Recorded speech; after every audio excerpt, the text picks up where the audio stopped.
Scotland versus Wales. This is going to be an awesome game this weekend. I know it's probably the least spoken about game, but there's a big opportunity for some of the Wales players selected. They have made quite a few changes, and there's some guys coming in back into the Scotland team, which makes it a very strong team.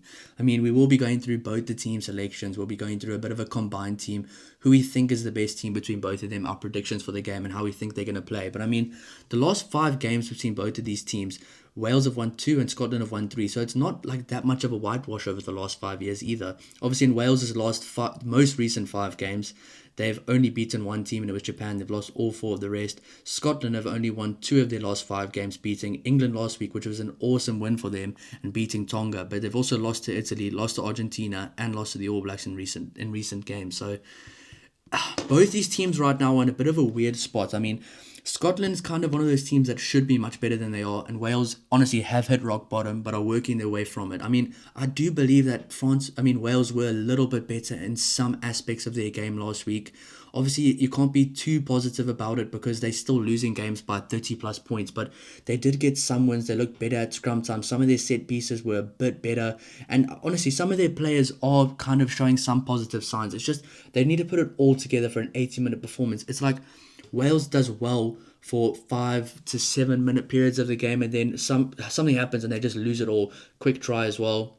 And for a head coach that also is more of a defense-minded coach, apparently, Wales' defense has been quite poor. Their structures and defense have been really poor as well. But I mean, I'm not an international player. I'm not on the field. I know for these guys that are inexperienced, it must be so difficult. And the problem with Wales is that all of their players have basically been thrown into the deep end as one group. Instead of where South Africa, France, and these guys, you have these inexperienced guys getting kind of funneled in with the experienced guys, which just help them understand what a successful system should look like. So for most of these Wales players, they don't understand what a successful environment is right now. They're trying to build one, which is exciting in its own right. It is exciting because yes, Wales right now are at rock bottom, but I don't see them being there forever. I do think in coming years they'll get some wins, and they are showing some positive signs. I mean, some players like Aaron Wainwright last week, Tane Plumtree the last few weeks has been good, Louis Rees-Zammit's been good. There's been some really good players, but obviously they have changed their team up for this week. Let's get right into it. Wales have gone for Rice Carey, Dowie Lake as captain at number 2, Thomas Francis at number 3, Daffy Jenkins at 4, Ben Carter at number 5, Adam Baird gets dropped. He hasn't been on the best form recently, but it might be take a big hit at line-out time for Wales. Honestly, it might. Number 6, Tane Plumtree. Number 7, Alex Mann. Number 8, Aaron Wainwright. He's been one of the standout players for me. He's a very good player. I mean, I've been watching him in the URC, and he is absolutely awesome. Number 9, Thomas Williams. Number 10, Sam Costello comes in. Number 11, Josh Adams. One of my all-time favourite Wales players, Josh Adams. He is absolutely awesome. Number 12, Joe Hawkins. Number 13, Eddie James.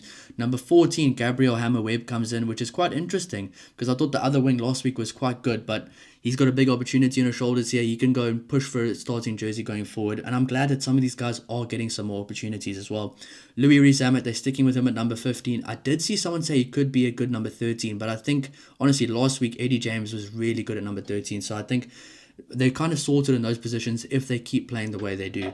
Ryan Elias at number 16, Nicky Smith at number 17, Archie Griffin at number 18, Freddie Thomas at number 19, James Botham at 20, Kieran Hardy at number 21, Jared Evans at number 22, and Blair Murray, who I hope to see more of, at 23. So not a bad Wales team. Obviously, they've made a few changes from last week, which I'm not sure how it's going to go. I mean, you have to give these guys game time, and they are in the kind of a luxury position where they can give these guys game time, because to be honest, nobody's expecting them to win. All I can say is a good game for Wales is probably a one-score game. A successful game is having a game where they lose within one score. Obviously, if they do win, and of course they can, the international rugby players, the Welsh clubs are doing a bit better now. Of course they can win. They play against these Scotland players every single week in the URC, so they kind of know them a bit better. That's why I do think this weekend's game might be a little bit closer than the weekends before, just because from a familiarity standpoint, they kind of know each other a bit more. So it's going to probably be harder for Scotland to maybe do something that Wales aren't expecting, to be honest. But looking at the Scotland team, they've gone for a very exciting team. Number 1, Nathan Macbeth. Number 2, Dave Cherry. Number 3, Xander Fagerson. 4, Max Williamson. Number 5, Scott Cummings. Number 6, Gregor Brown moves to flank. Number 7, Rory Dodge. Number 8, Matt Fagerson. Number 9, Ben White. Number 10, Finn Russell. Number 11, Duan van der Merwe. Number 12, Sione Tuipulotu. Number 13, Hugh Jones. Number 14, Kyle Steyn. Blair Kinghorn comes in at fullback. That's going to be awesome. Bit unlucky for Wales that it has to be this game he comes back, but that's going to be huge for Scotland. George Turner at number 16, Piers Schoeman at number 17, Elliot Miller-Mills at 18, Grant Gilchrist at number 19, Josh Bayliss at number 20, George Horn at number 21, and Tom Jordan 22, and Darcy Graham at number 23. A very good team from Scotland. They've got a few injuries, obviously, with Jack Dempsey, Jamie Ritchie, Jamie Dobie, but they've made some really good selections here, and I think this is probably one of their strongest teams they've picked yet. Obviously, I think Dave Cherry comes in to maybe get some game time, because I thought George Turner was okay last week, but I do think the one area where they're going to have to be better is at scrum time, because Wales honestly don't have a bad scrum, and the guys like Rice Carey are really good right now. But if we had to do a combined team between both teams, we're going to do one right now to see what the team would look like if I did a combined team. At number 1, I'd go for Rice Carey. Number 2, I'd go for Dowie Lake. Number 3, Xander Ferguson. Number 4, Max Williamson. Number 5, Scott Cummings. Number 6, I'll probably go Gregor Brown. I do like Gregor Brown. Number 7, Rory Dodge. Number 8, I'm going to go for Aaron Wainwright. He's an awesome player. Number 9, I'm going Thomas Williams. Number 10, Finn Russell. Number 11, Duan Vandermerwe. Number 12, Sione Tuipulotu. Number 13, Hugh Jones. Number 14, Kyle Steyn. And number 15, Blair Kinghorn. So, I mean, only 2 or 3 Wales players in my combined starting team, which isn't really...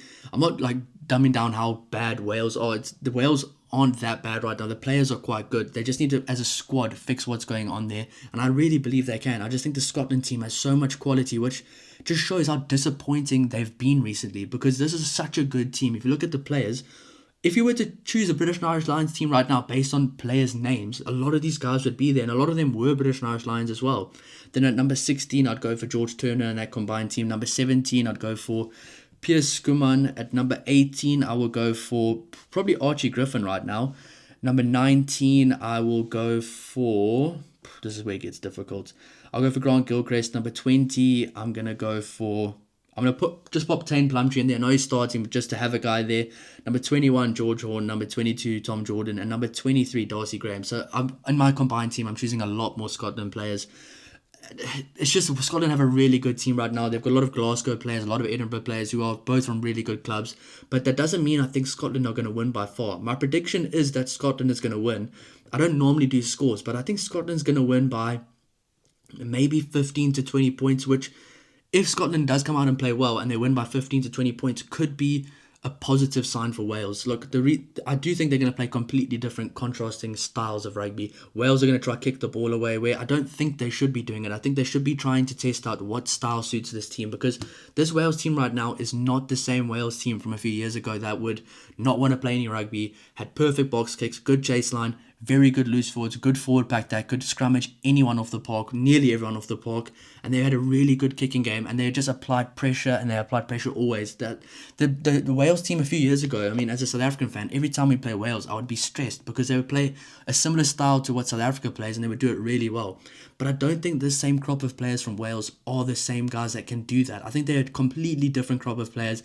I see a lot more guys that are better with running with the ball in hand. I think they should try play like that. They can maybe try find a mixture of having a bit of a kicking the ball away as soon as they get the ball back and trying to test the defense out. But I think right now, in their early phase of trying to build back from rock bottom, they have to kind of figure out what's best for them, and you can't do that by just kicking the ball away the whole time. That's why I was kind of surprised that they actually brought Sam Costello in, because I thought the other guy was doing much better last week, but obviously it could just be a tactical thing for this week.